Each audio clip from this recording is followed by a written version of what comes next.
You're listening to the Run the Riot podcast, where we talk about all things ultra running. I'm your host, David Terrio, and man, I'm pumped that you are here. Let's see what we can get into today.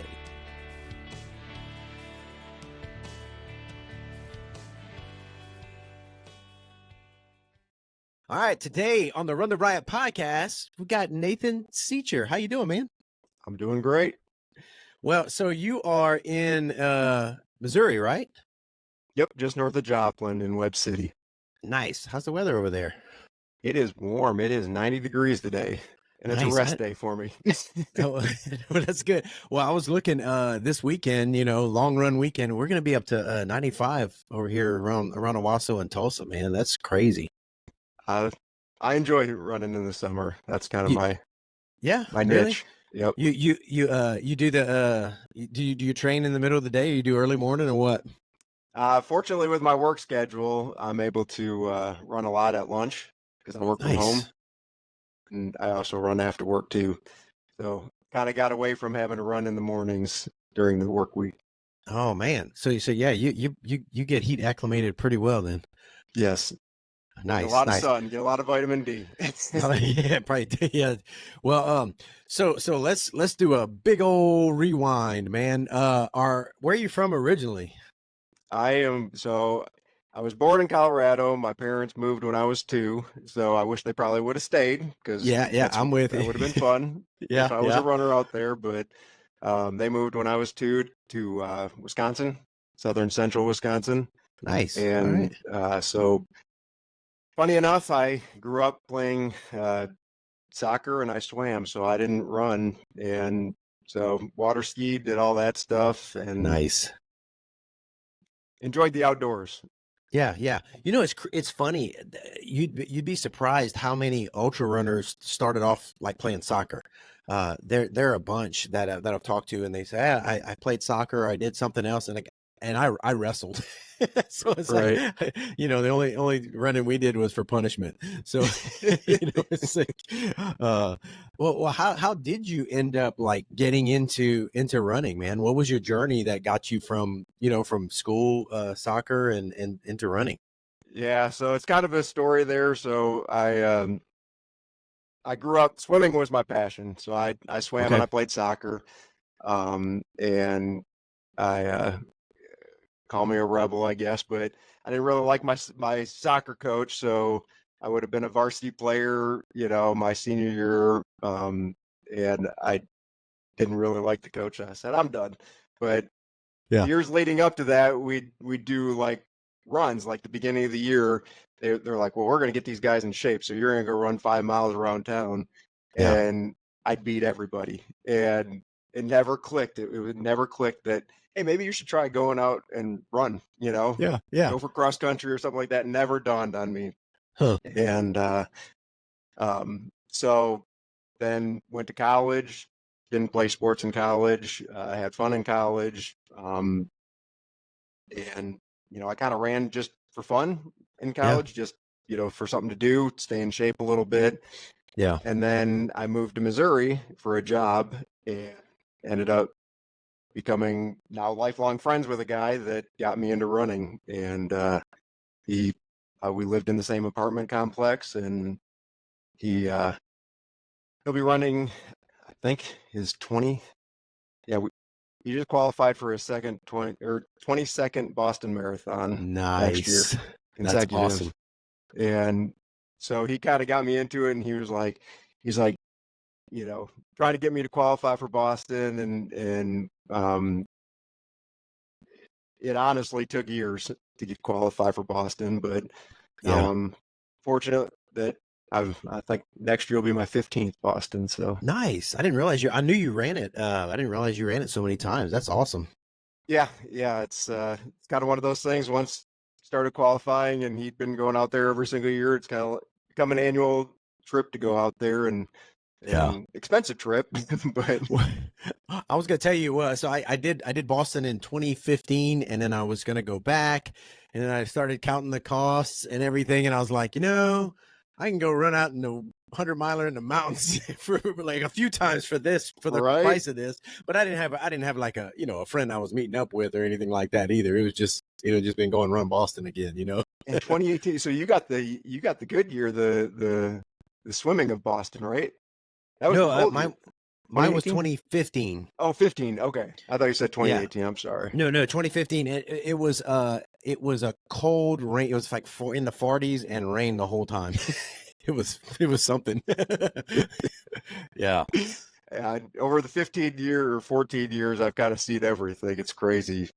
I bet, man, because you just never know what you're going to get. It's and I watch it every year, and I like to see what's going on, and how people are doing. And some years it's a mess, some years it's beautiful, some years it's a tailwind, some years it's a headwind.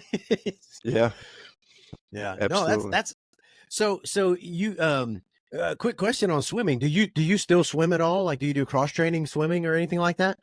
So I wish, but there's really not any good places around here. Yeah, The Y that they have is like 85 degrees, and there's always, some reason that it's closed or something like that, or, yeah, trying to get a lane and try to swim. It's yeah, been kind of difficult. There was another gym that had an outdoor pool, which was actually really cool. But it, you only had it during the summer, and yeah, it was tough because you had a lot of families, a lot of kids, and yeah. you'd be swimming lanes, and you'd have kids swimming underneath you, and so it's been difficult. As far as biking goes, I tried it. The problem is drivers around here or dogs. Yeah, You're gonna yeah, get you're gonna get chased, and you try to go out into the country and get chased by dogs, or there's no shoulder, and so it's been a little difficult, trying to do some cross training. So I wish I could do more, but yeah. um, we have a Just trail run. right near us. I've got a friend that just opened a bike shop just in Carthage, just east of here, and so I've actually got a mountain bike, old mountain bike that I was going to take over there and have him kind of run through, and we've Yeah. got the Frisco Trail here that we could go do some cross training on. Nice, nice. I always the thing that it hinders me, like, because I'd like to do some biking and it's because it's good cross training and stuff, and it's just I don't want to spend $1 bazillion on a bike, man. Those things are expensive if you get a decent one. Absolutely, and trail running and all. I've passed so many people with broken down bikes and flat tires, and I'm like, Yeah, my shoes don't go flat. So that's right, that's right, that's right. That's it, that's it. you I feel just got bad running past them, but yeah, that's it. So have fun carrying your bike out. Sorry. yeah. Yeah, yeah. Well. So, how old were you when you started actually running? When you moved, and this guy started you running. How old were you? Because I'm looking back on your ultra sign up, and I didn't realize 2008 this was is my just first marathon. which one? Which one? 2008, Okay, nice. All right, 2000. Which one did you do first? Grandma's Marathon up Really, in you did Duluth, grandma's for your first? That's pretty awesome. and it I, went well for about half of it. don't we all have those, like our first few just like blow up and like yeah. So what was your time on your first marathon? Because I know 3:43. what was it? 3:43.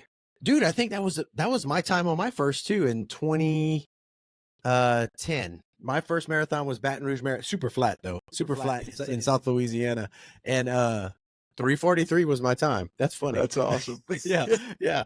And I kind of, I mean, I just I didn't know what I was doing. That was my first race period, and so then were you kind of Oh, like, I mean, you did that, and that's not a bad time. I mean, like 3:43 is not a bad time. That's a good time for it's especially. so some of my running stories are pretty funny from the early on. Like my buddy, they've got a race around here called Run with the Wind, and it's a 25K, Yeah. and it goes from these two different towns, and depending on the weather that day is which direction you go.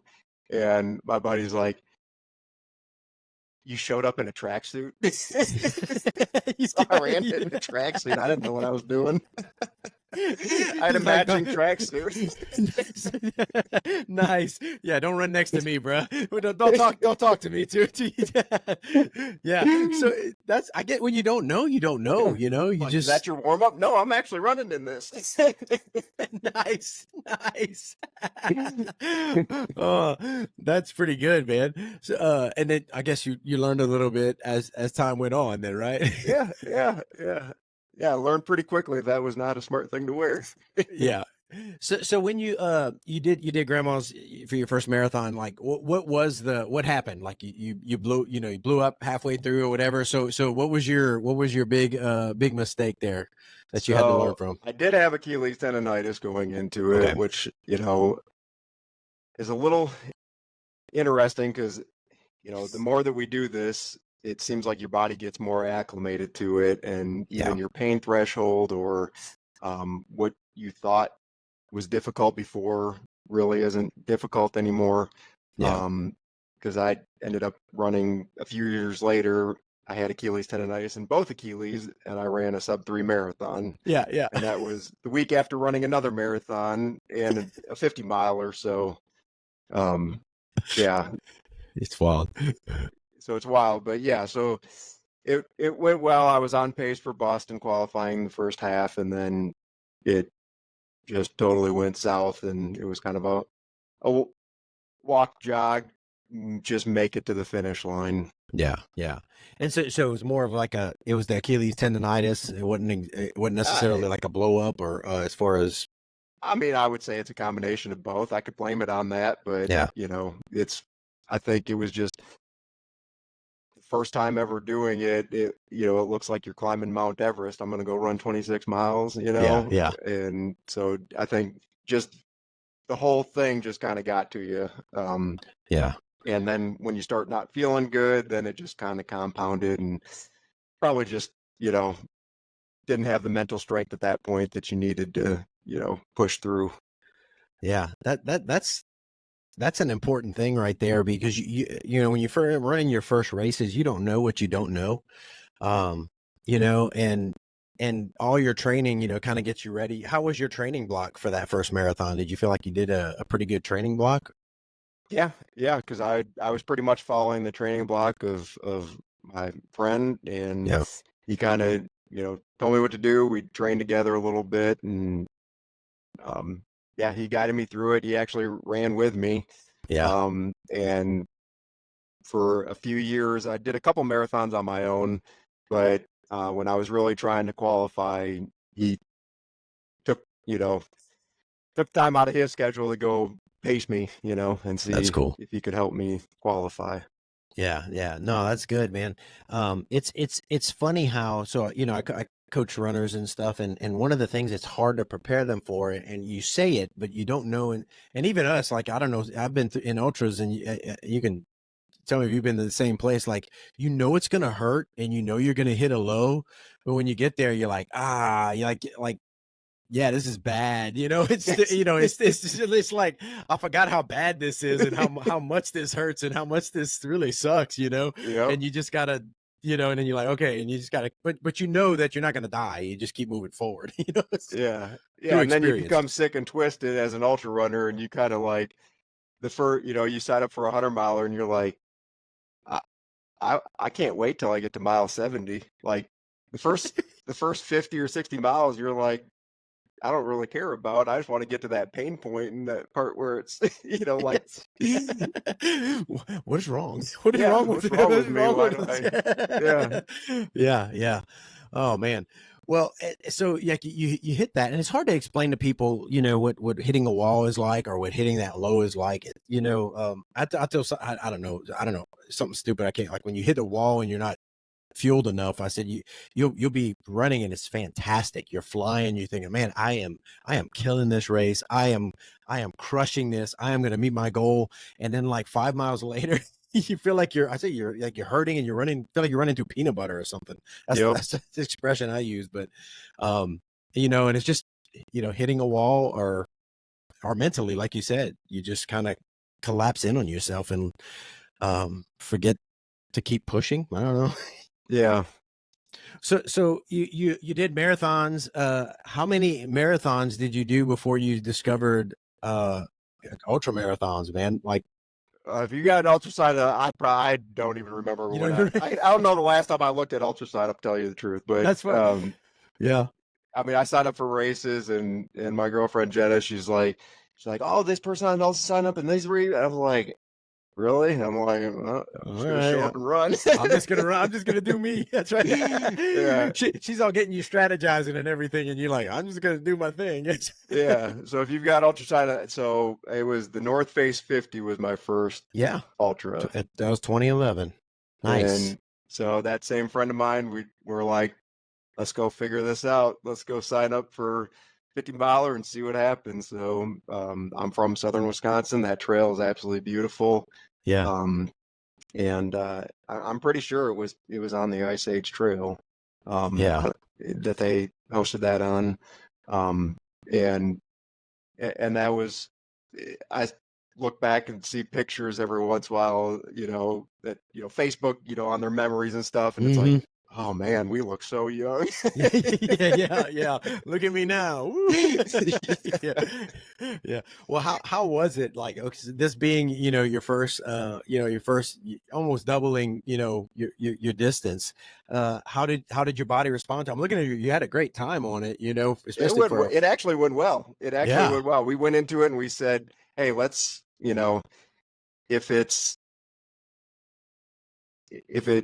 if our heart rate, is kind of spiking, we're just going to walk hill, So we took most of the hills and power hiked them. And well, I say power hike, we probably didn't really power hike like I would now, but we'd walk those and then run the flats, and I don't remember really having many issues in that race.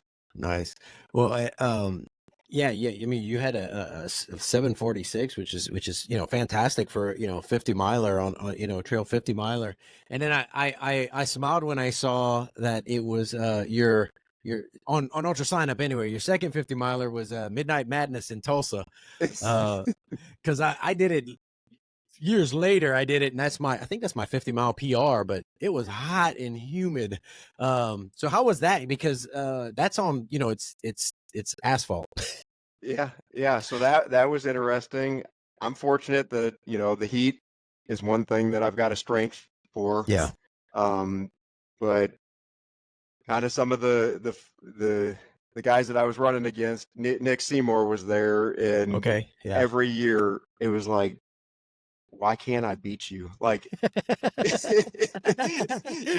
anytime he was there, it just like I was up against a wall. It was like, he's the guy. Yeah. And so it went well. Besides, he just had more than I did, in that race. And the interesting thing in that race, and I still remember showing up at the start, I'm like, why is this guy got clear glasses on? Like, you see this guy wearing clear glasses, and then we started running. I'm like, oh, that's why. It was like bugs everywhere, and you're like, wow. For 50 miles, you're like, that was the smartest thing. I wish I had clear sunglasses. That's right. Yeah. For those listening, like, Oklahoma gets, at least our area, gets pretty humid. I don't know if it's much more. How humid is it out there where you are near Joplin? Is it? Oh, we get really pretty humid. good too. Yeah. It's not. I mean, I started my running in South Louisiana. It's not South Louisiana humid, but it's pretty dang humid around here. And it's a night race. It's a 50 miler on the paved trails in Tulsa. And but boy, I sweat a lot. I ended up doing really well, but it was rough. it was rough. Yeah, and it's fun too, because then since it starts at midnight, all the people that are waking up and doing their morning activities start showing up on the trail, and you look like, I mean, you're like, oh man, these people probably think we're zombies. Like, people looking at you like, like you're crazy, and you've been out here since midnight, just suffering. Yeah. It's a fun. I wish they'd bring it back. That they quit it a few years ago. It'd be a fun one for them to bring back, man. It's a Good race. That was a fun race. Yeah. And so is the 100-miler I'm seeing on Ultra Sign Up, was it your first? Was Pumpkin Holler your first 100-miler? Pumpkin Holler was my first 100-miler. Nice, man. Yep. So that was the 50K was my first race in Oklahoma. So so you bumped it up, man. You went from 50 milers to 100. Like, how did that go, man? How did you respond to that? I was pretty nervous going into that. I mean, you just never know what's going to happen. Fortunately, I had some amazing crew and amazing pacers. I've got some friends that over the years I've been mentored by some runners that are much older than me. One lady, she was actually a 4th seed in the Olympic trials for the marathon. Oh wow! She actually paced me that day. Nice. The last 30 miles. So yeah, I had a pretty amazing pacer. And she's also a biologist. So I remember, just trying to scrape by, get through, knowing that I'm going to get a pacer at 63 miles or 62 miles, whatever it was. And I also had a friend that randomly showed up earlier, and I had a pacer for 8 miles before that. So that was kind of a blessing, because that was a really low time for that 8 miles that I was with him. And he kind of pulled me through that, and then got to her and we got going. And funny thing with a biologist running with you, I look over and I'm like, what kind of snake is that? And she's like, oh, that's a copperhead. Let's go this way. That's good. That's awesome. And I'm like 65, 67 miles into it, and, delirious at that point because I've never ran that far. And, So. Well, so what do you, Pumpkin Holler? I tell people that I think Pumpkin Holler is a pretty good first 100-miler for people. What do you think? Do you agree with that? I absolutely agree with that. It's a great course for that. The only complaint I have, and you can't get around this, is, trucks flying past you or vehicles flying past you, and the dirt that you're sucking in from that. And then, you always hear some interesting noises, in the evening, but there were a couple spots that kind of made you, a little bit more aware of what was going on around you, or wondering where those noises were coming from. Yeah. You're out in the country, in the boonies, as we say. Yeah. But the, one of the things I always appreciated about Pumpkin Holler is, well, it's a looped course, 3 big loops, but the aid stations, man, just always really good, always take care of, the runners really well. And I don't know, every time I've been out there, I see it's people I know, and you see ultra runners taking care of ultra runners. So it's kind of, it's pretty cool. So I tell people it's a good first one, and you don't have to, aid stations aren't that far apart. So you can run pretty minimal. Yeah. And it's not technical. It's, so it's just hilly gravel. Absolutely agree. It's a great first experience. Yeah. So what was your recovery like, from that compared to, your 50 milers you had done? It was rough. I mean, I remember, even when you were, doing marathon training, that you'd go run a 20 miler and, in training, and you'd go take a nap, Yeah. And that 100 miler, it took a little bit to recover after that. And I, I try to remember how much downtime I actually took for that, and didn't realize back then that active recovery was probably better than just being like, hey, I'm going to go sit on the couch for the next week. Yeah. I think that's recovery. Yeah. But yeah, now it's more so, get home and go for a walk, Yeah. and stay active and get any swelling out of your legs or anything like that. Yeah. Well, you crushed it. You got third place, and you're still in the top 10. If you haven't looked at Ultra Sign Up, you're still in one of the top 10 times up there. But did you have an abnormal swelling in your feet for your first 100 miler for Pumpkin Holler that you haven't gotten again doing 100 miles? I'm just I'm just curious. Oh gosh. Probably.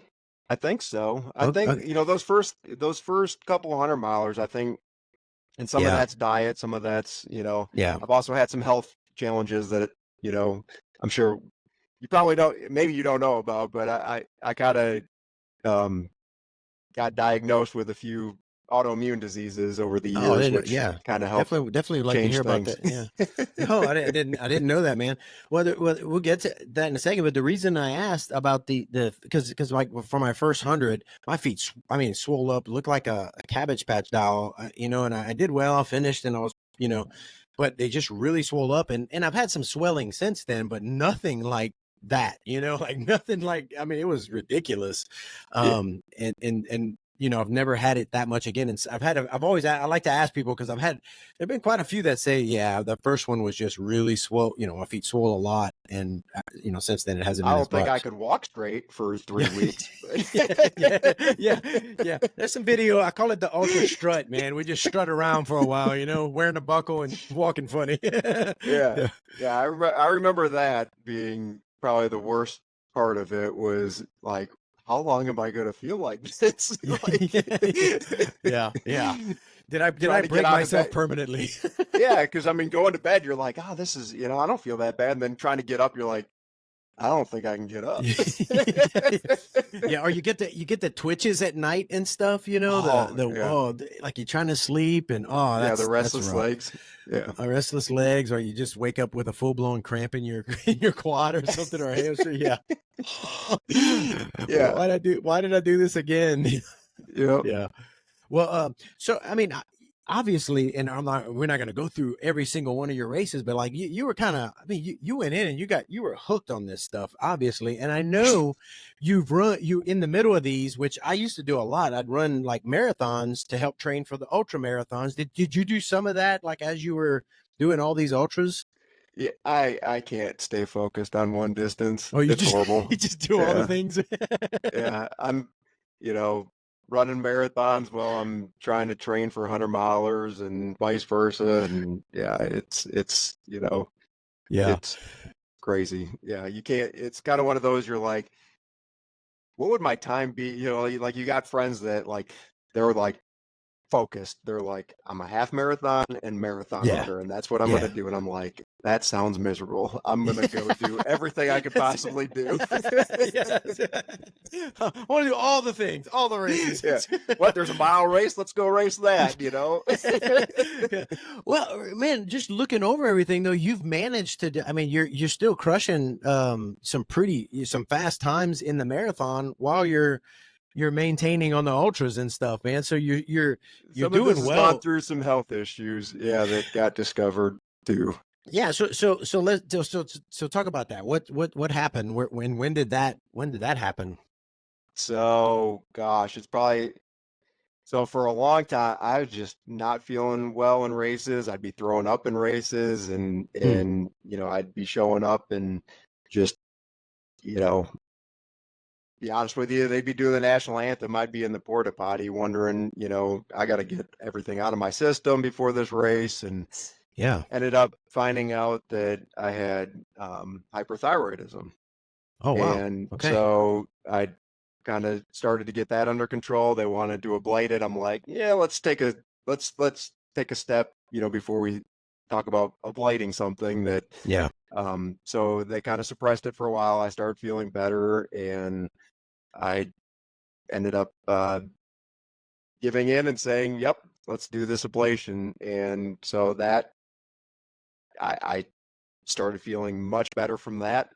And then, For those listening, what's involved in the ablation? so you take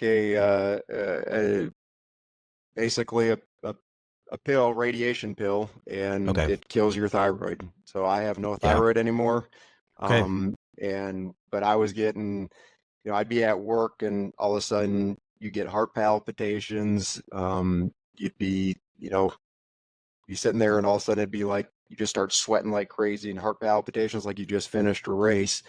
And then just stomach issues, um, all kinds of just not feeling good symptoms. And so then going through that, then I continued to have stomach issues, and it was like, what is going on? And kept going to doctors all over around here.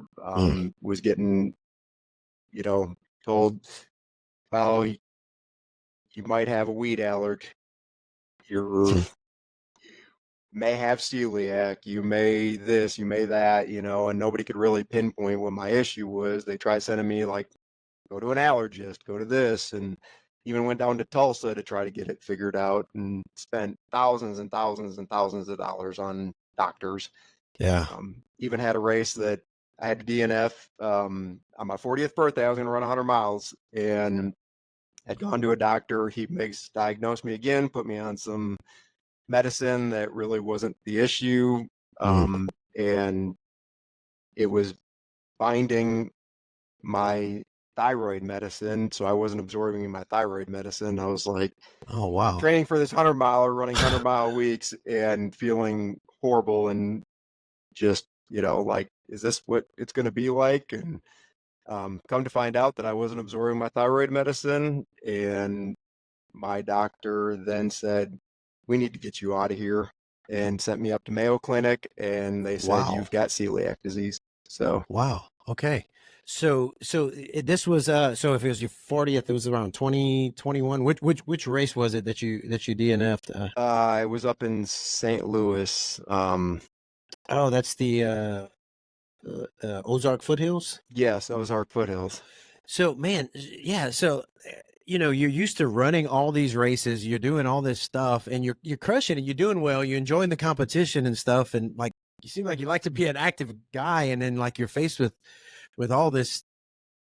Oh, there's a lot of behind the scenes. I don't feel good. I feel horrible through all these races, and I just hit it. you just push through and stuff. Just push through. Yeah. Well, when you figured out what it was, I mean, there's relief there. Like, okay, we've pinpointed it. I have it. And so what do you have to, do you take something? Is it diet? What do you do now? 100% diet. So it's wheat, barley, and rye that I have to stay away from, and it's cross-contamination. So when we're talking aid stations and everything, if it's not packaged, I probably can't eat it, because if somebody cuts a piece of bread and then cuts a watermelon, I can get cross-contamination. Now, I don't know how severe it is. I don't really want to test it. I'm pretty strict about, the cross-contamination side of it, but, and, I haven't really gone out and said, all right, let me go eat this and see what happens, Yeah. You don't want to feel like that again. I'm not gonna tempt fate, It's like, yeah, but you'd show up to the line, starting line of a race, and feel like you'd have a bowling ball in your stomach, and the further I ran, the better I felt. And it was kind of one of those that, people usually drop out of races because of stomach issues, and I'd start with them. And so it was just kind of one of those things that, I think maybe that's helped me now that, now that I'm healthy and eating correctly and setting PRs, in my 40s. That's cool. It's probably because a lot of it's probably just because I feel better, Yeah. How long did it take you to get your, once you knew what it was, to get your diet under control and then really start feeling better and then seeing the results in your training and running? Probably 6 or 8 months. Okay. Yeah. So it took time to get all that junk out your system. Yeah. Because it ends up ruining the inside lining of your intestines. And so anything that goes in basically just comes back out. So you're not really absorbing anything. So all the nutrients and everything. I mean, I had so many people saying, God, you just eat so much during races. And I'm like, well, come to find out, that's because I wasn't absorbing anything. Everything wasn't, I wasn't processing it all. Wow. How long did that go on? How many years were you fighting with that? 40. I mean, it was for, I had a 20% chance of inheriting it from my parents. So you're born with it. It's just, as time goes on, I think, I've always had stomach issues, but it really got bad in my 30s. Okay. Yeah, like prime like running time where you're building up, getting faster and all that, and you're just like, oh. Pretty much. Yeah. Yeah. You're kind of thinking now, you're like, wow, what could I have done in my 30s? But yeah. But then you're like, well, it is maybe I didn't work as hard then, so now, maybe I'll be faster into my 50s and 60s. Who knows? Yeah, If yeah. I Well, can keep well, it going. yeah, no, but it's good. It's good to be on the other side of it. And you hear a lot of people talk about gluten and everything else, and people, oh, I don't. But like, there there are a few people that are like really like celiacs. Like what you're Yeah. dealing, what you deal with, what you live with. That it, you know, ma- gives you that much trouble. So yeah, you had like a 1-2 punch, man. Thyroid, and you have to your thyroid. You have to take thyroid medicine for the rest of your life, right? Yep.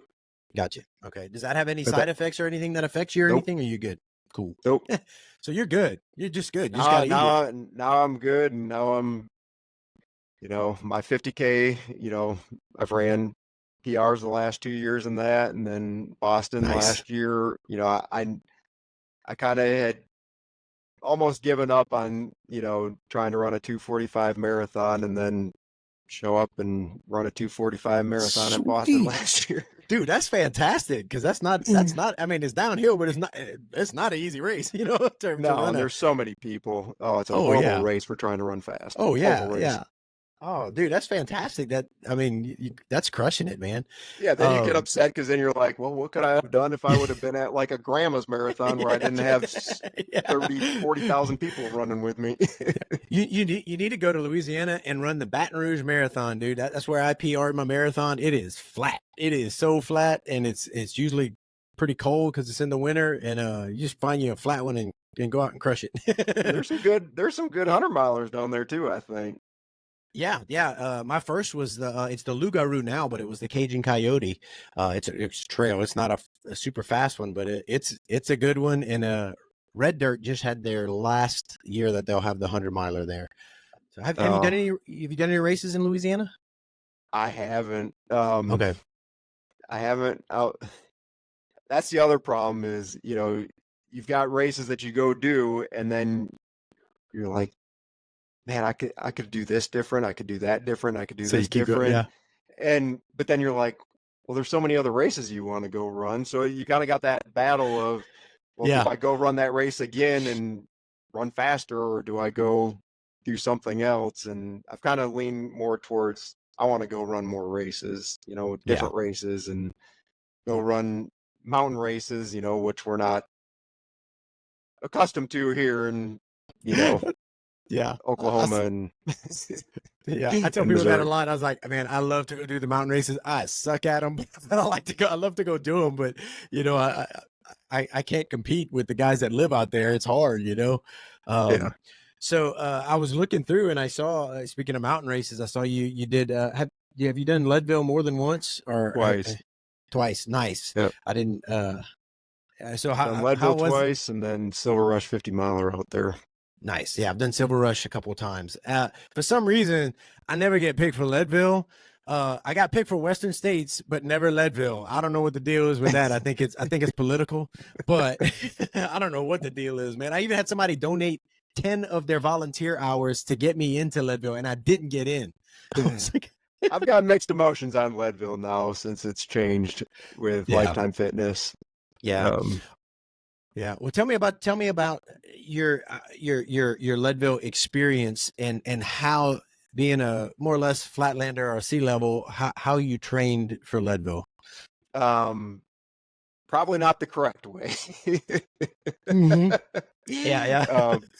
Yeah, I mean, you go run trails and you go do what you can do around here. I spent a lot of time in Northwest Arkansas on the trails down there. Yeah. Back 40 trail. I live on that trail as much as possible. Nice. And it's an hour from me, but even that, trying to get away in 2 hours of driving and a 22-mile loop in, you get up at 6 a.m.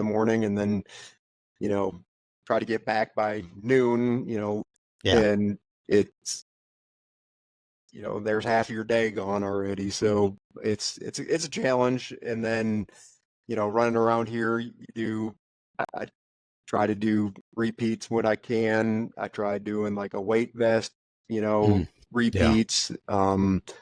We've got a hill down here that's about a half-mile long, and the people that live on that, there's a couple houses on that hill, and they're like, you again? There's the idiot. Yeah, there's the idiot. Just goes up and down 20 times. That's right. I got goals. Leave me alone. Yeah.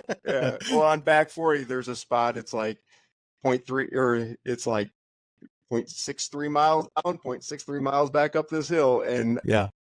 I've met everybody that lives anywhere around there because they're like, God, you're crazy. You just keep doing this hill over and over and over and over. I'm like, and you get frustrated. You see people that live, in Fayetteville, or you see people that live up in Kansas City, and they're going out and running 10 miles and getting 7,000 foot of gain, and you're like, I don't know where I could get 7,000 foot of gain around here in 10 miles. So I actually just invested in a treadmill that I was going to ask you. I saw that on your Facebook. I saw that. Yeah. What kind is it? It's the Nordic Track. It's their one that goes up to 40% incline. Nice. So I suffer at home. Yeah. So I've got a friend that lives out in Colorado, and I messaged him and I said, what kind of treadmill do you have? And he's like, I was like, this is one I'm looking at. He's like, I've got that same treadmill. And I was like, that's all I need. I'll just buy that. yeah. Nice. And it's an investment, but it's one of those that we did Pikes Peak a few years ago, and that was totally humbling. You're like, yeah, this is crazy. Like, you can't train to run up a hill for a mountain for 13 miles straight. Yeah. So how do you train for it? So yeah, the treadmill gonna be the only way I could train to get consistent, hill work in, where you can go up for 20 minutes straight, or Does it calculate your elevation, your climb, how much you've climbed? You can, yes, it tracks it, and then there's a way that on Strava you got to log in and uncheck that it's a treadmill run, and it'll actually log in. Because I was asking him, I'm like, how do you get that to show up? And Strava, I'm not really a Strava person as far as like, I don't care what other people do, basically. I'm on there doing your thing. doing my thing, and I kind of look at it because I kind of see how much elevation I've gotten for that week, and and same. I'm structured, but I don't write anything down, as far as training plans and stuff. I could do better. I mean, I've coached people in the past, and I'm good at the structure side of things. But it would suck the fun out of it for me if I had to write down every day or plan my next month of what I'm going to do.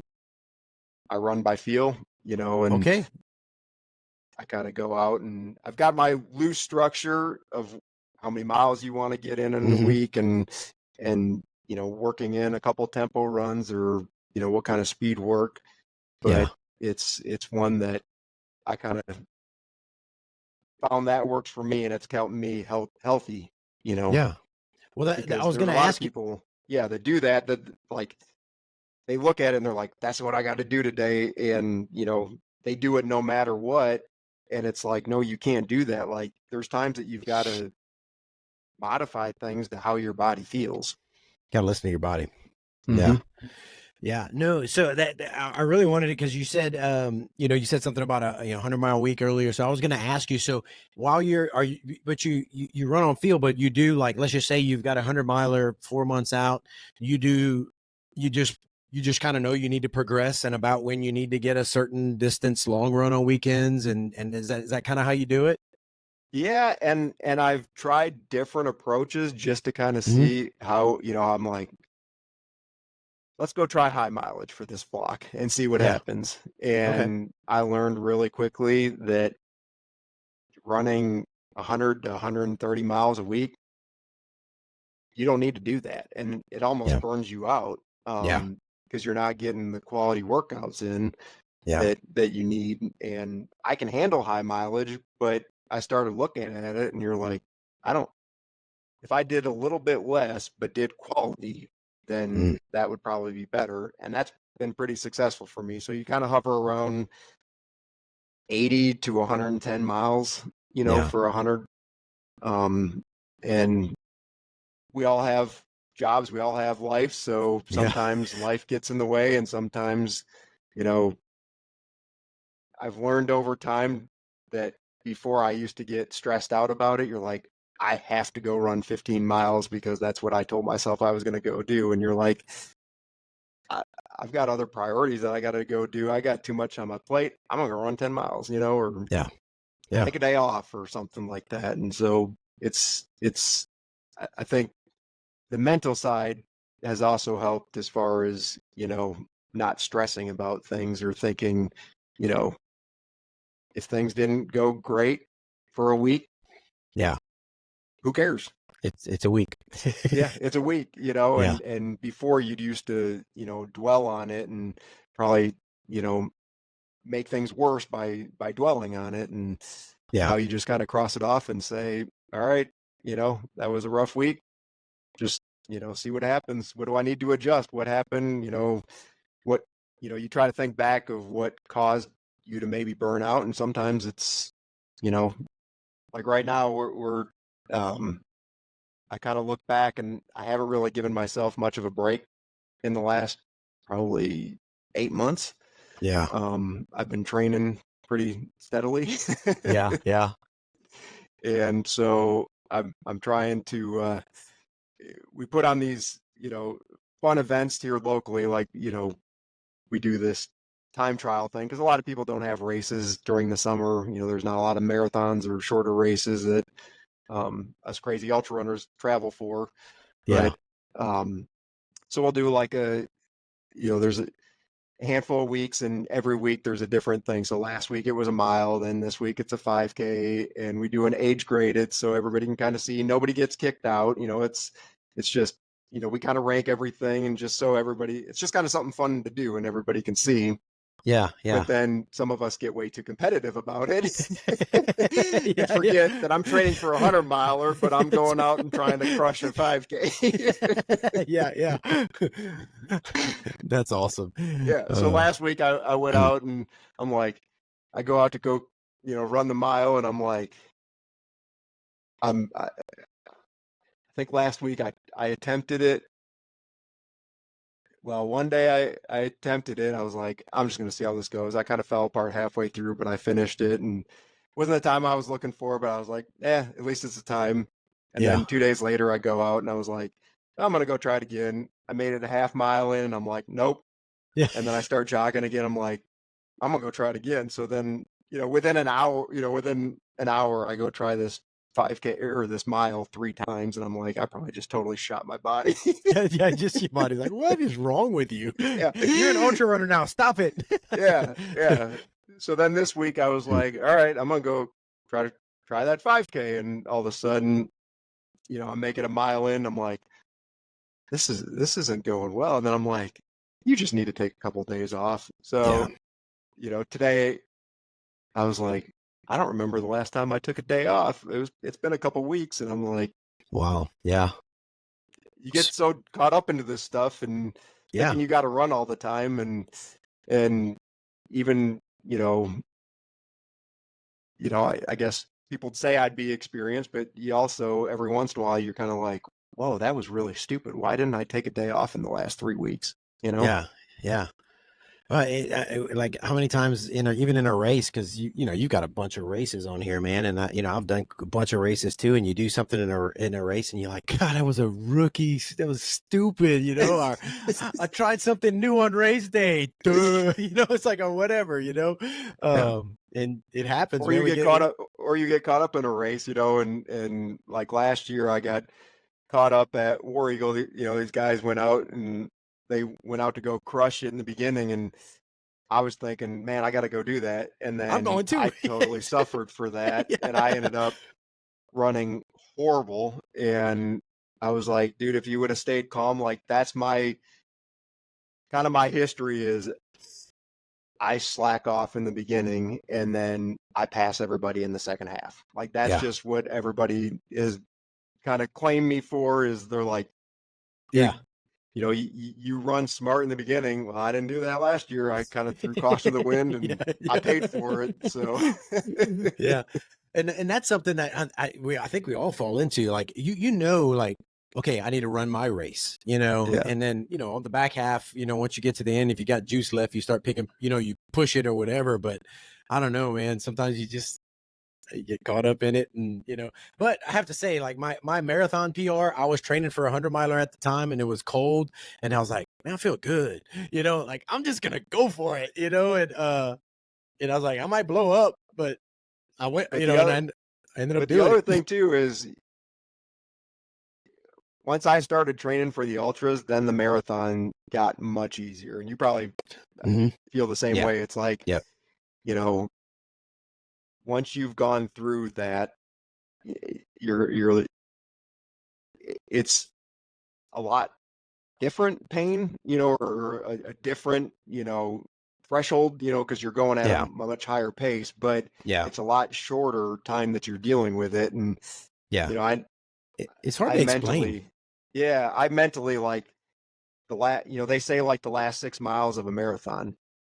I don't mind the last 4 miles of a marathon. It's that Yeah. third quarter. It's that 18 to 22 that Yeah. Yeah. I'm on the verge of. Am I going to make it through this? But you know, once you get to that, later point in the race, you're like, Yeah. I got I this. felt worse. Yeah, that's right. I felt worse and had a lot longer to go. Yeah, Yeah, yeah, yeah. uh, I've been way more miserable than this. yeah.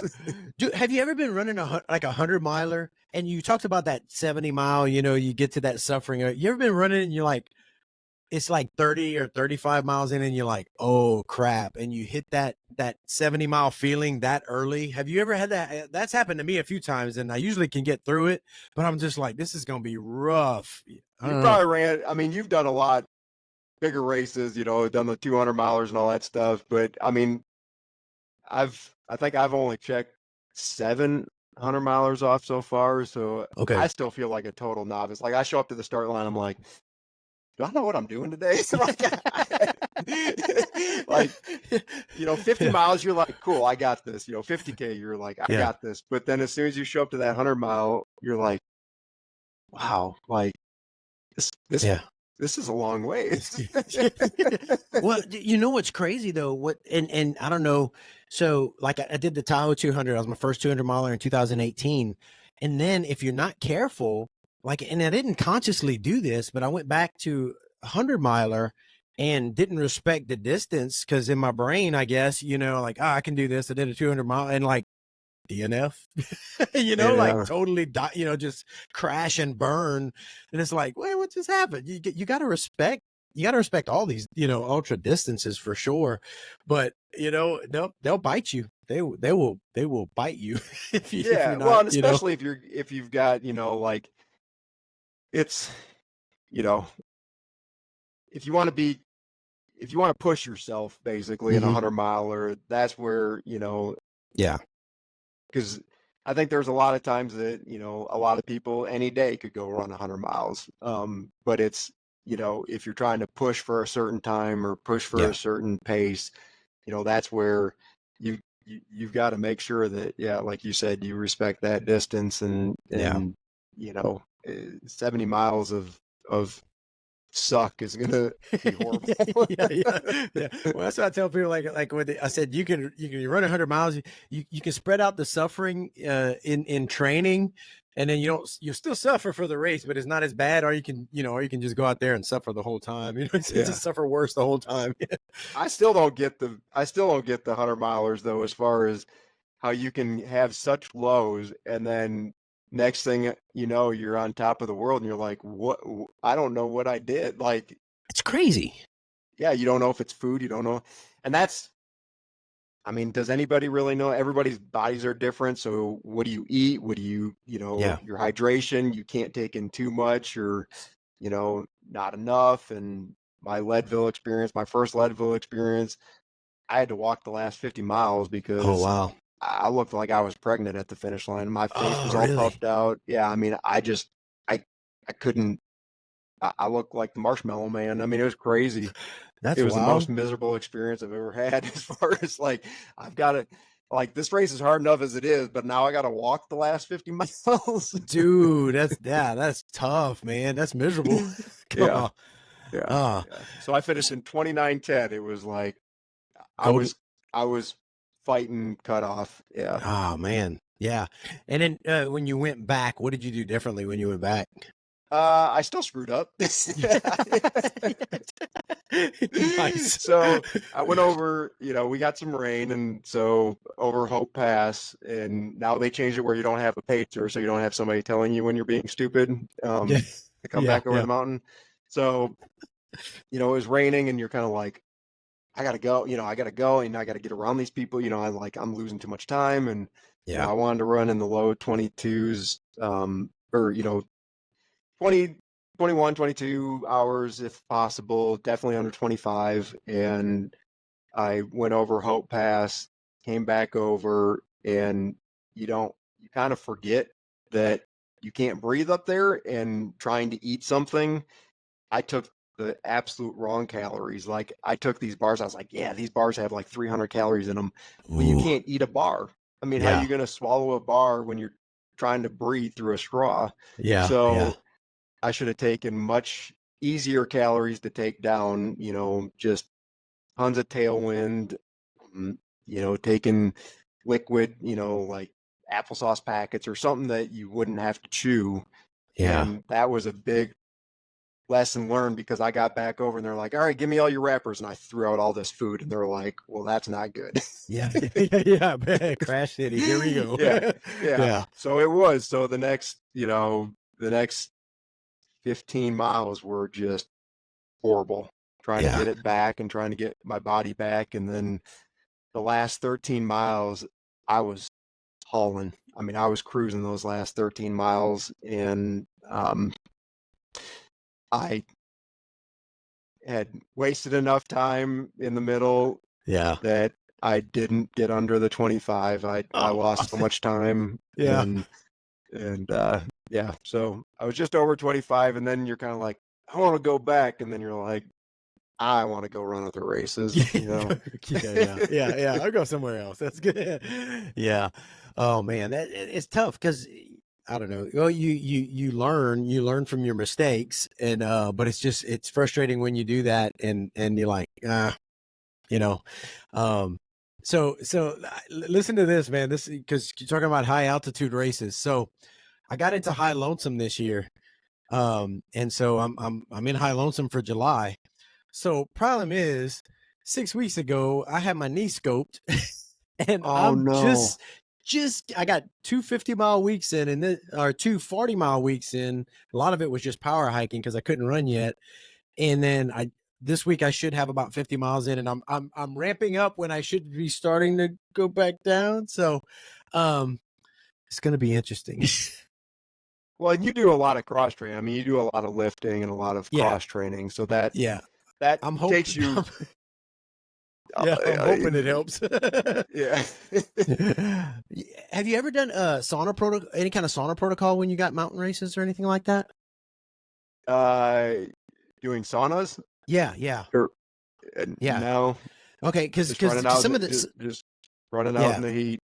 yeah. Well, if you're running out midday, that's probably good because those heat adaptations are good for altitude, and so like I don't get to run. I can't run in the middle of the day. I have to run early, and so like I'll run and then jump in the sauna for a while, and even on my off days from running, I'll do some some sauna to help with altitude. I was just curious, but yeah, you're running in the heat. That actually helps. Yeah, Um, or like I'll on the weekends I go down and running back 40, and you know just you're just yeah, soaking, sopping wet. It's like you start and it's a little cooler in the mornings, but then it's like 97% humidity, and then once the sun starts coming up, then you kind of get both, and so yeah, I do get a lot of heat acclimation, yeah, which helps a lot, and that actually helped me at Silver Rush. It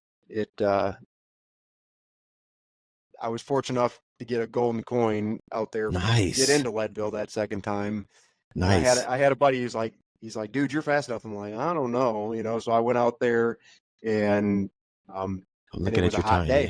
Yeah, day. yeah, It yeah. was a hot day, and at the altitude, and here I'm just cruising and I'm feeling good. I'm running up these mountains, Yeah. you go above 12,000 foot 4 times, and I'm like just trucking, and these guys are like, they're like, "Where are you from?" And I'm like, "Missouri," and they're like, "Wait, what?" Yeah, I was yeah, like, "Well, where are you yeah. from?" They're like, "I live here." Like, Yes, yeah, and yeah, yeah, yeah, and I was fortunate enough to finish high enough.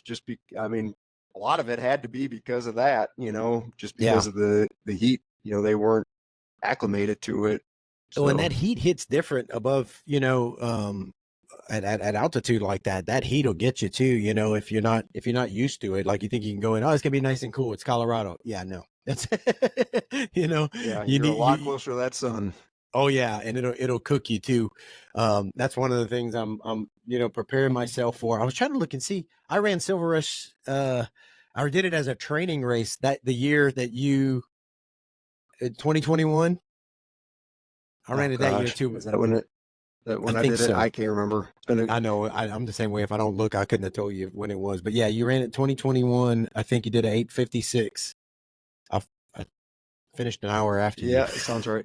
Yeah, I finished an hour. Yeah, it was good though. I was chasing, man. I was going like a bat out of hell trying to catch this guy. I was like, I'm gonna catch this guy. I'm gonna catch this guy. I'm gonna catch this guy. I caught him. I'm like, that's Dave Mackey. I was like, Oh, nice. yeah. I was like, wow, like, and obviously his unfortunate incident of, Yeah, having yeah, a prosthetic, now, but now I'm looking back and I'm like,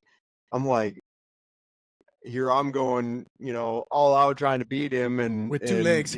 with 2 legs, and I'm like, God, this guy is just incredible, like Yeah, how to overcome that, and then so obviously back in his day, those yeah. guys, you just think about how tough they were Well, to be I able to got do what they did.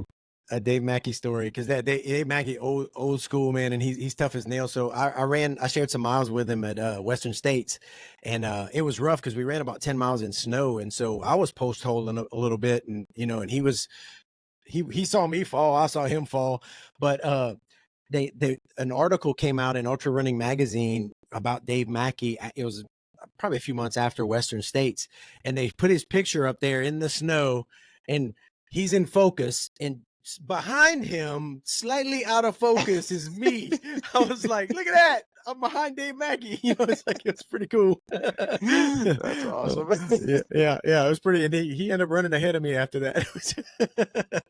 Oh, but yeah, respect for him, man. He's a good guy, and he just keep pushing. He can't compete like he used to, but he's out there crushing it. Yeah, to be honest, like there's a lot of newer runners out there that are just cool people that I follow some of them, a little bit of what they do. But man, some of these old school runners are the ones you really want to sit down and talk to. Like, Yeah. I love hearing how things have changed and the things they used to deal with. And like we got like technology now, man. And they just out there running with a bottle in their pocket, and no GPS, yeah, just getting it. yeah. It's just crazy, thinking, and people are trying to compare, like, well, could Scott Jurek compete with the people today and, of what he was doing? It's like, it's a totally different time, totally different, Yeah. Yeah. Yeah. I don't know how you It's would just compare. it's a different time. I love watching like Walmsley just crush it, and it's fun to see that and wonder how in the world he does some of that stuff. But yeah, I mean I like the grit, the old school grit too, it's Yeah. fun. Yeah. Yeah. Or like Gordy, like you hear people talking, that have met him before, and, just some of the stories at some of the races and stuff. And yeah, I mean, he's just gritty and shows up, and, you know, Yeah. Just you does it. kind of go back and try to get that mentality of, there's all this stuff, there's all these gadgets, there's all these bottles, there's all these packs and stuff. And you kind of get to the point where you're kind of like, man, I got too much running junk. Like, I gotta, like, you go pack for 100 mile and you think you got to take all this stuff because you own it all, and you're like, I don't need half of this stuff. I don't Like, need all you this come crap. back to you come back to unpack, and you're like, and I think that's the biggest thing I've learned is I'm a preparation person. Like, I'll Yeah. show up with way more than what I need, and I've really tried to cut that stuff back. And you go out to Leadville and you got a whole back of your vehicle, just totes after totes of stuff. And you're like, You don't touch half of it. you don't touch any of it. I Yeah. mean, like, Yeah. yeah, Yeah. I Yeah. mean, Just in case. Just in case. yeah. Or like, desert races, that's what's kind of got me now is, did Javelina last year and had a blast. And we're Really? now I going to hadn't go done that yet. do Black Canyon. Nice. And that Cocodona's pretty appealing, Oh, I was going to ask about, 200's calling your name yet? it's tempting, but oh gosh, when you start looking at, and cost isn't a huge thing, I mean, it's a huge investment, when you start looking at travel and then all that other stuff, and you're like, well, what if something comes up, or what if this or that, or, It's tough. yeah, you're trying to think about, like, you want to be also accommodating to people, like I hate asking people to go help, with races and I'm the stuff. And same way. so Yeah. trying to have somebody to go help you for 250 miles, it's kind of, That's what and then significant others are for. you didn't hear me, so that's good. Well, then you get like the pacers and stuff, and yeah. And I try to be as nice as possible, but I can be, grumpy too. And so it's yeah. I mean, there's a reason why in training, like, there's people that I know quite a bit that are constantly looking for group runs. So, we do put on some group runs with our running group that we've got, and Jenna's really good about structuring those and having those. And then I show up and I just go take off. Yeah. You just run.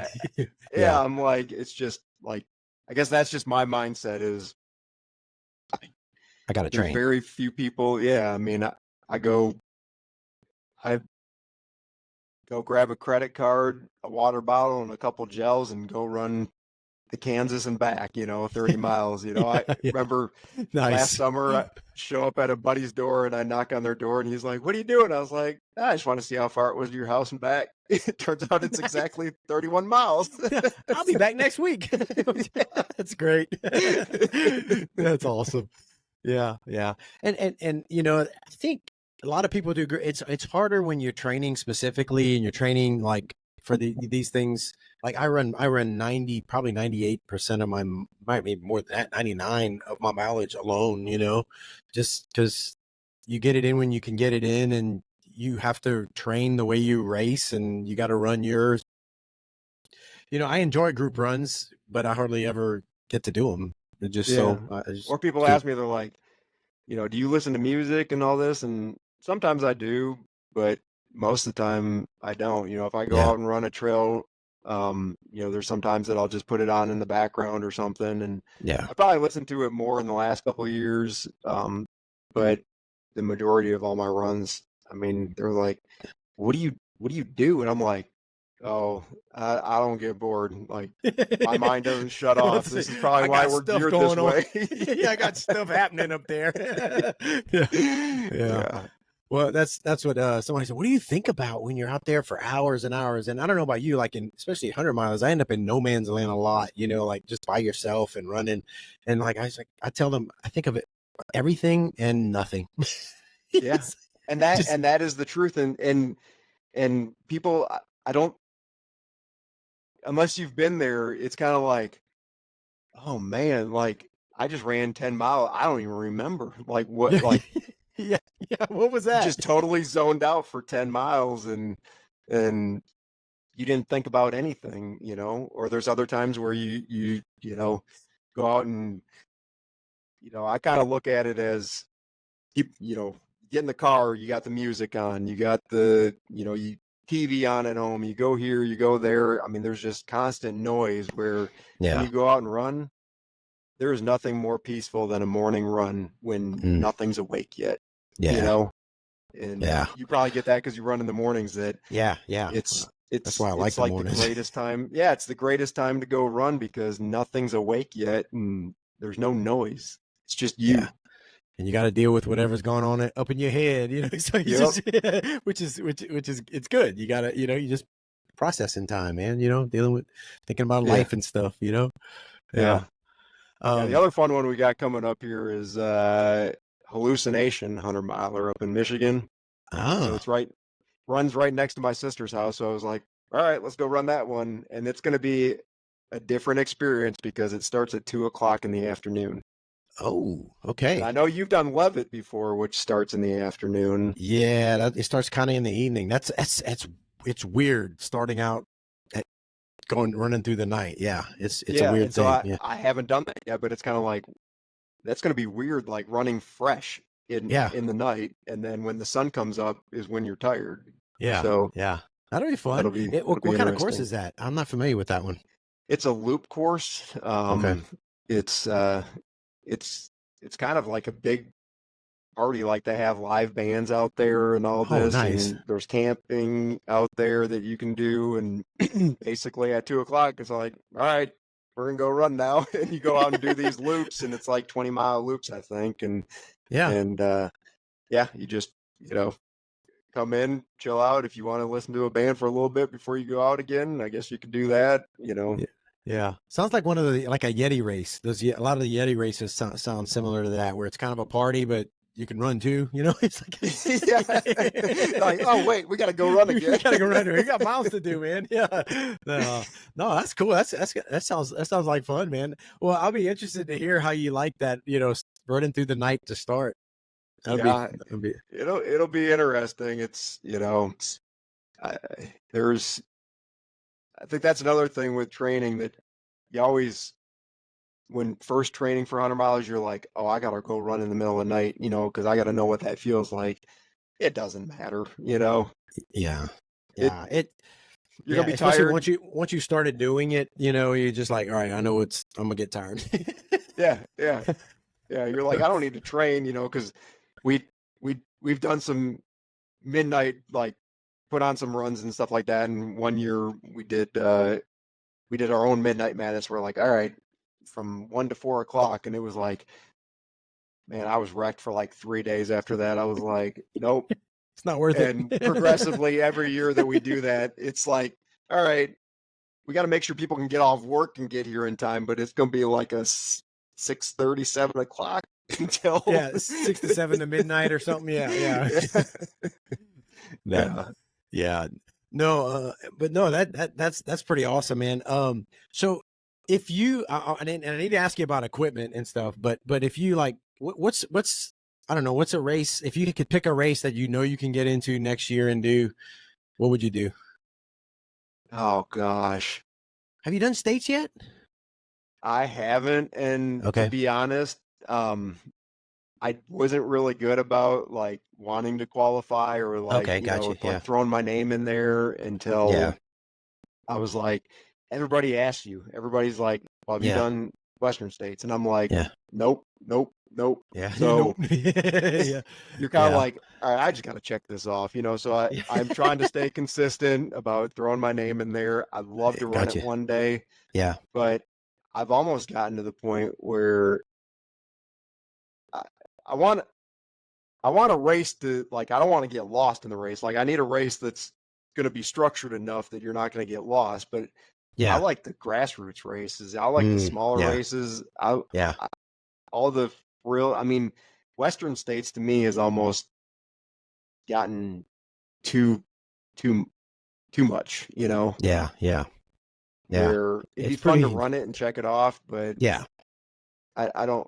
It's like Boston. Boston is different because there's no other race like it for me as far as marathons go. That's what keeps drawing me back. I've done some of the other majors, but it's everybody's happy that you're there. It's not it's not overwhelming. Where it seems like Western states seems like it'd be a little bit overwhelming to me. Like the Leadville, like now that Lifetime's got it, and the last time I was out there, I'm like, this doesn't have the vibe that I'm looking for. Yeah, and that's kind of where I am with like Leadville. If there are so many cool kind of grassroots races. The Tempest Adventures puts in like Mace's Hideout, and that have had some of the runners I coach run, and there's a couple others that are just kind of low key races that are in they're true mountain races that are really good. That if I don't get into Leadville, then I'm fine with that. You know, it's like, Yeah. it is what it is, you know? So if I could check off one yeah, race, I'd check off Western States just to get it done. Okay, all right. Check that box. Let's get it over with. Well, which one do you really want to do though? Like, if money wasn't an object, and you like, which one, like your heart, you're like, man, I'd really like to do this race one day. You got any of those, or you just kind of just trying to? I mean, it would be fun to go do some of those European races. I mean, I was like, man, if I won the lottery, I would just fly around and run races. I mean, that would just be the coolest thing, to be able to just go different places and see different things. Yeah. I mean, Cocodona definitely has an appeal to it. Just the vibe, and I mean, their races are, you know, are definitely not cheap. You know, even Javelina, you're kind of like, wow, I could go run 2 races for this, you know? Yeah.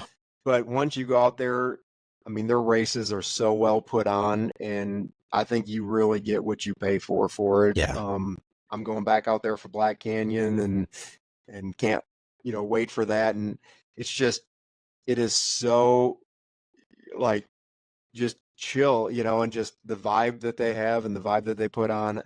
So I've kind of been drawn to their races now, on, you know, wanting to get more involved with that. I've never really looked at races on the East Coast, you know, like the Vermonts and stuff like that, but there's got to be courses that, you know, it gets dangerous when you start checking ultra sign up and you're like, oh gosh, this is dangerous. I want to do them all. I don't have that much time or money.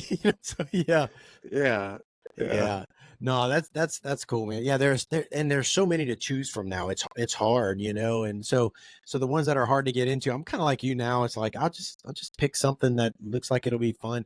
Hey, on a side note, we got a message. I don't know if you saw it, for High Lonesome this year. Aravipa is going to be out there doing all the video and probably the drones and all that stuff. And I was like, of course I'm going to be half behind trained, and I'm going to be out there suffering, and they're going to have cameras out there. I was like, that's fantastic. I love it. Oh man, I was like, Jenna's like, what is wrong with you? I was just glued to Cocodona. Watching dots.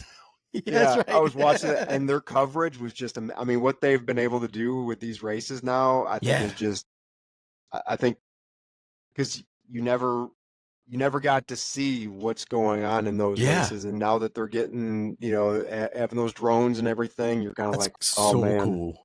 Yeah, hey, you're like, I got to sign up for that.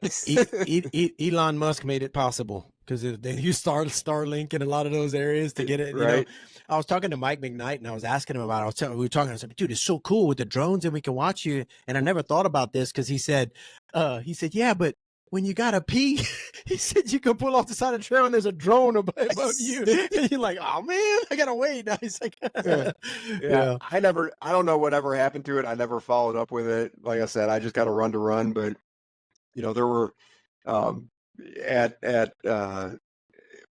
Javelina, you did. I mean, you hear these buzzes, and you're like, wait, what is that? You know, and then you're like, oh, that's a drone. You know, and then you have like bikes coming up behind you, and they're like, you know, they're like, oh, we're just videoing you. And you're like, you look pretty cool. And I was like, I hope so.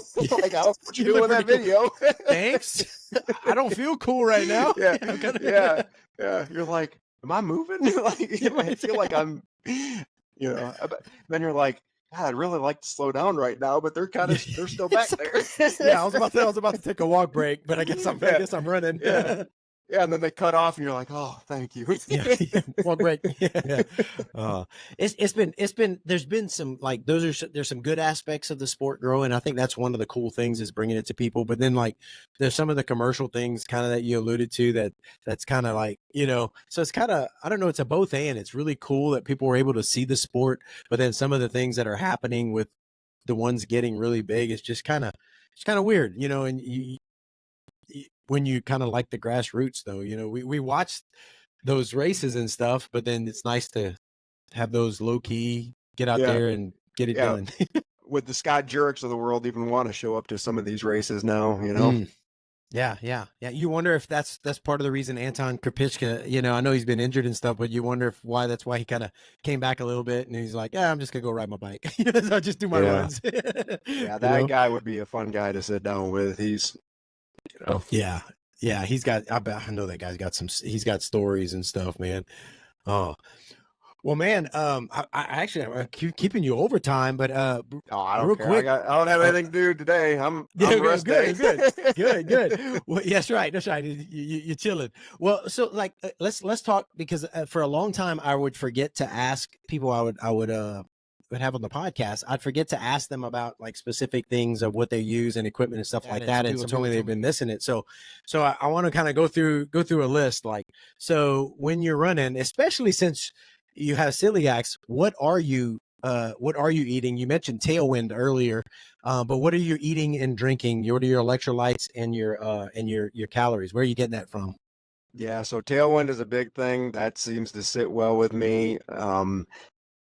I appear once you remove the things that I'm not allowed to eat, I'm pretty good. Like I can eat anything. Like I could eat a full meal and go out and run. Nice.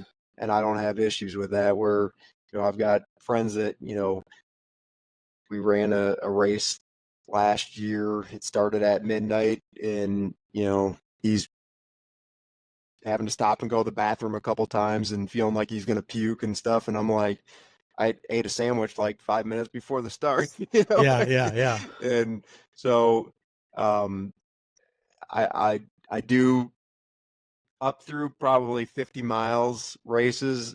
I just do gels. Okay. I don't worry about anything but gels. Like I don't do solid foods. Okay. It's just easy. Yeah. It's something Yeah. that you can carry. I have most of the gels out there are gluten free, so I'm Okay. pretty lucky there. But as far as brands that I kind of lean towards, I'm kind of a sucker for the goos just because it's easy. If you're gonna, they're cheap, they're easy. You find them anywhere. Yeah. Find them anywhere. Yeah, if you're gonna go to a race, you're gonna find goo probably. So they're a little thicker, but they seem to sit well. And then for like Javelina last year, the Humagels seemed to sit real well for me, and I Yeah. never really had an issue with getting sick of them. Yeah. So that was good. And solid foods, I do try to mix in some bars, but it's really hard to eat bars and run. Yeah. So I try to do things like I found out last year payday bars, they don't melt. So I mean you can be in that 100-degree desert and Yeah. paydays are amazing. I mean you're getting the salt, you're getting the I'm making a note. proteins, you're getting the caramel. I'm making Yeah, a note, man. I love this. yeah, so you just buy like a fun size bag at Sam's Club or Costco or whatever of the fun size and just They don't get all mushy or anything? They don't get all nope, melty? No? Huh. nope, All right. nope. If you were doing Snickers, that thing would be melted Oh, and it'd be like yeah, a turd on nasty. yours. Yeah, so paydays, yeah, those work great, and you're not like chewing on it for an hour trying to get I'm it looking at down. Like 180 calories in 1.85 ounces. What? yeah, or like the little fun size ones. I think they're like 80 calories for like a little fun size deal. Yeah, and that's easy to get down too. I like it. That's cool. All Yeah. right, put that on my list. Yeah, so that works well. Gushers, or like little fruit snacks seem to work pretty well if your stomach's not feeling great.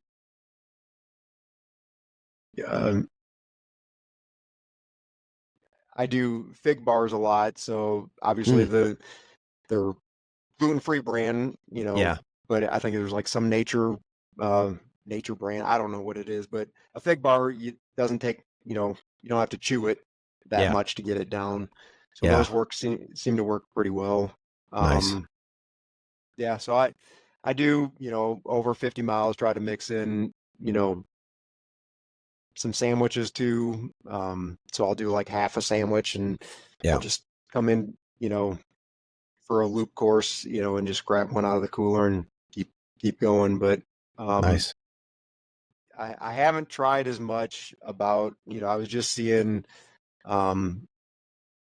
Sally McRae that, I saw her out of Leadville and she's kind of fun to keep track of and see all the crazy things she does. But I just saw a video where she was like taking tailwind or like an electrolyte, and then also like putting goo in there and, you know, drinking out of that. And I was like, wow, that's an easy way to get like 400 or 500 calories. Yeah, especially when your mouth is kind of dry and stuff, and even a gel is hard to, you know, getting it out of your teeth a little bit because it's hot or whatever. That's not a bad. I didn't. Maybe you're not I as high follow her. maintenance as maybe you're not as high maintenance as me, but when you're eating gels for 100 miles and I mean, you're like, you got this stuff all over you, and Oh like, yeah, where are you that going to too. put the gel wrapper? And you're like, I don't want this gel, you know, this, I'm going to have gel. Like, I'm going to come into the aid station just covered in gel.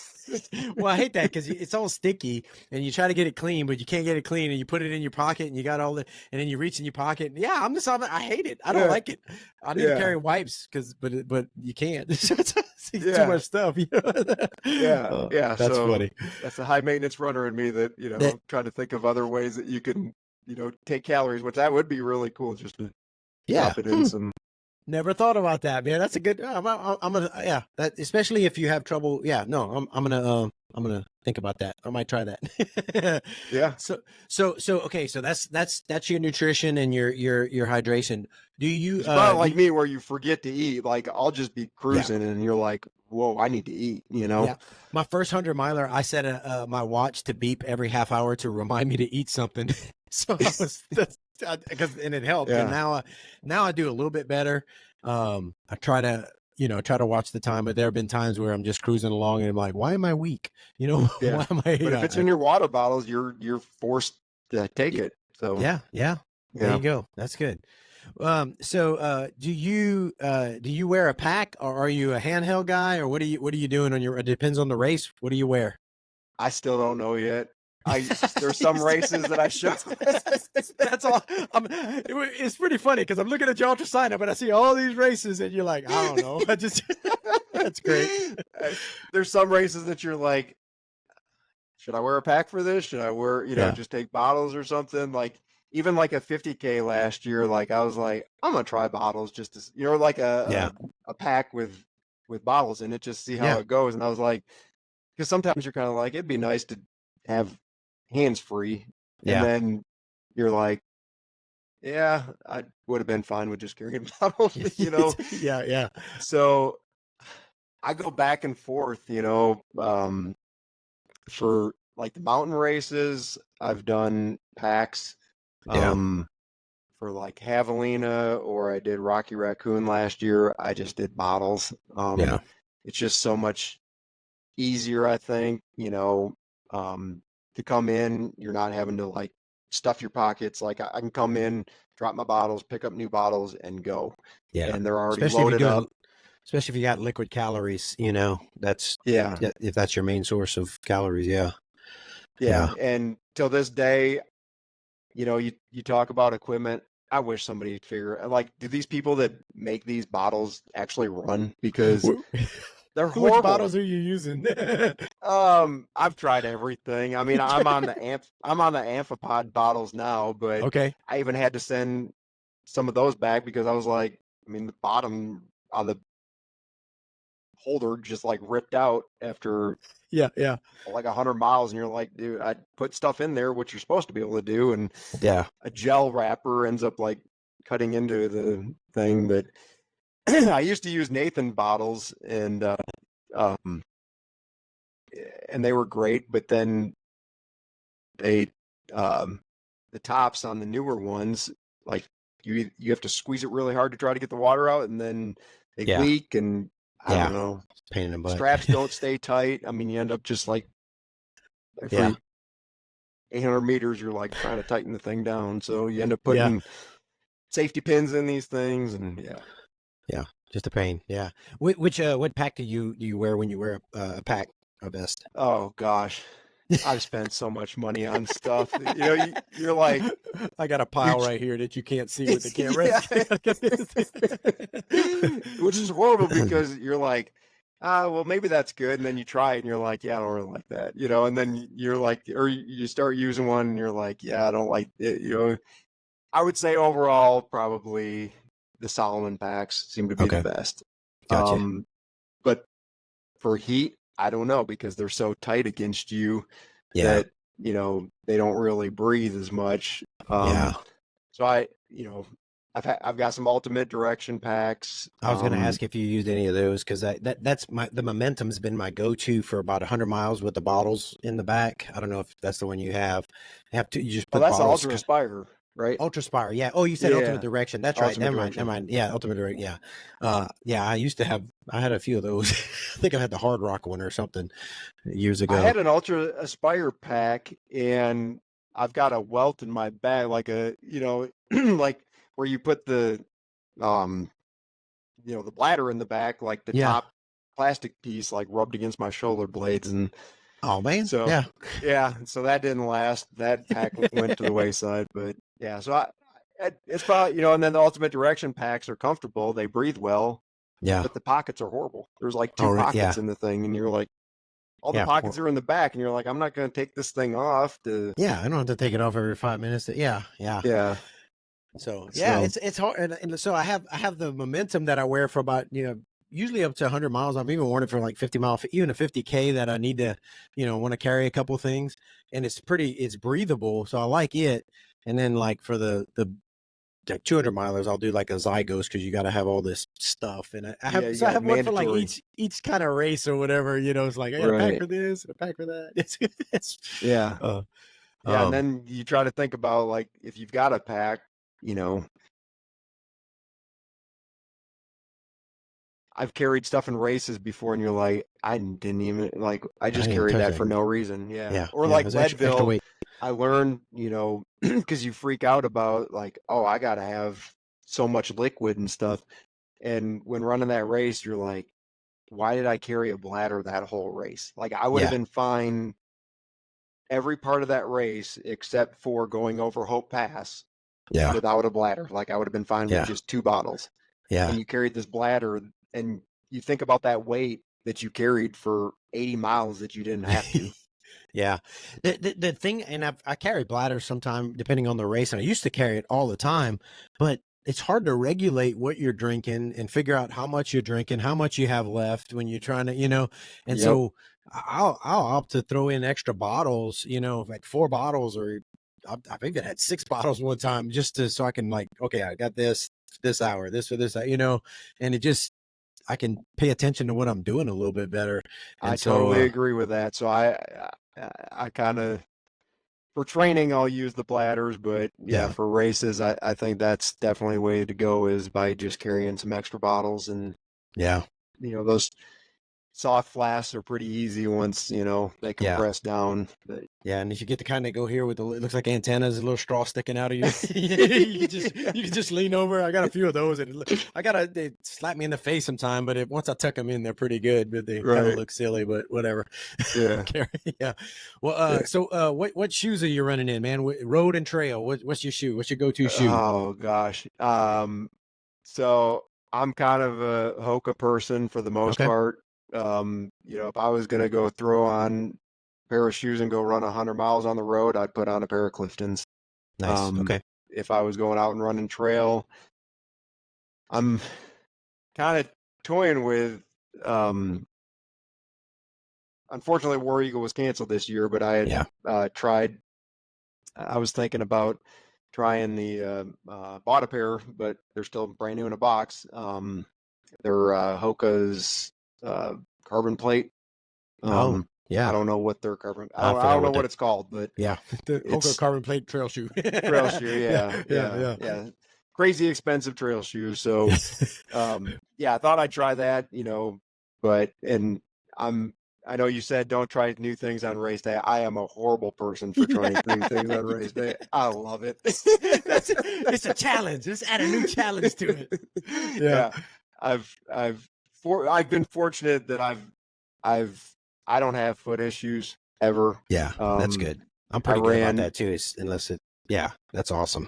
Yeah, I was crying like a little baby after Rocky Raccoon, and I took my shoes off after 100 miles of this last year, or I guess earlier this year it was, but they got 2 inches of rain the night before. Of course it's not supposed to be wet. Was nasty, totally wet. And I took my shoes off after the race. Jenna's like, so what do you want to do? And I was like, I just would like some plastic bags. I'm just going to tie them around my feet. We're going to go to the hotel. I'm going to get into the shower and we're just going to see what happens when I take my shoes off. That's awesome. Yeah, I can't do that here. There are people here. I'm not doing this now. Yeah. And it looked like a murder scene of mud and sand in that bathtub after I got done. But I took my shoes off, and my third toe over on both toes, I had 2 blisters that had popped, and I was like, I've never had a blister in a race before. What is this? What is this thing? It's like, this is horrible. This is gross. This is painful. do you what socks do you wear? Do you wear you don't do toe socks?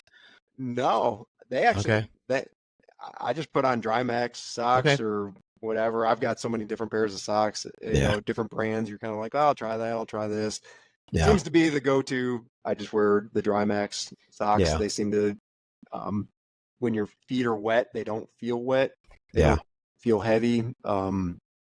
So yeah, the Dry Max seem to work pretty well for me. The toe socks, I don't think they're that comfortable. You don't care for them? Those Injinjis, yeah.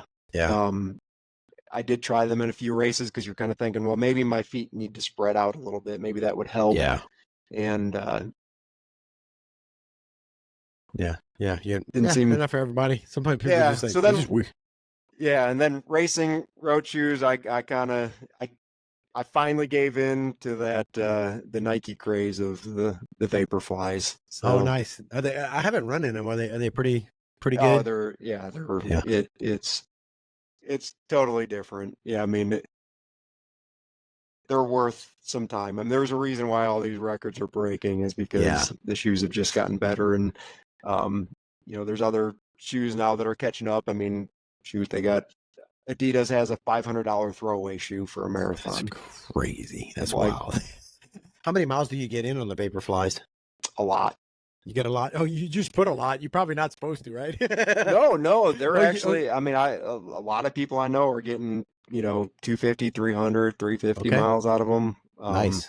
Okay. So yeah, I'm a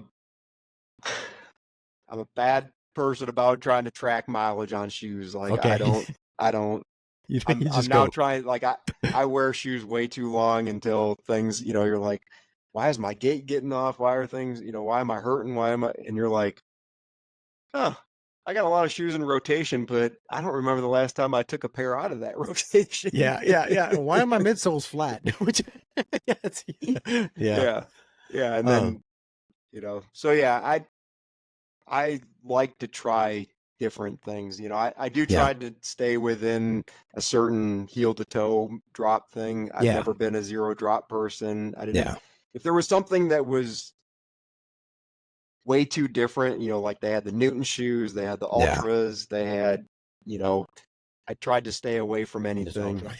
I mean, it works for some people. It works for some people. It was just, it works for some. Yeah. I didn't want to do something that would make me get steered down a path where I got to be stuck in this brand of shoes. When you find the parameters that work for you, I mean, why? I mean, it's fun to try things, but when you find those things that I need to come back to here because that didn't work, That's where I want to keep that parameter wide open, as wide as I can. So I've tried. I've worn New Balance shoes, Nike shoes. Yeah, if you look at the brands of shoes that it's all over the place. All over the place. Yeah. But Hoka's are probably the staple. That's what I wear the most. Gotcha. You can't beat a Clifton as far as a staple shoe for me. Just go out and crush mileage with it, huh? Yeah, just the workhorse.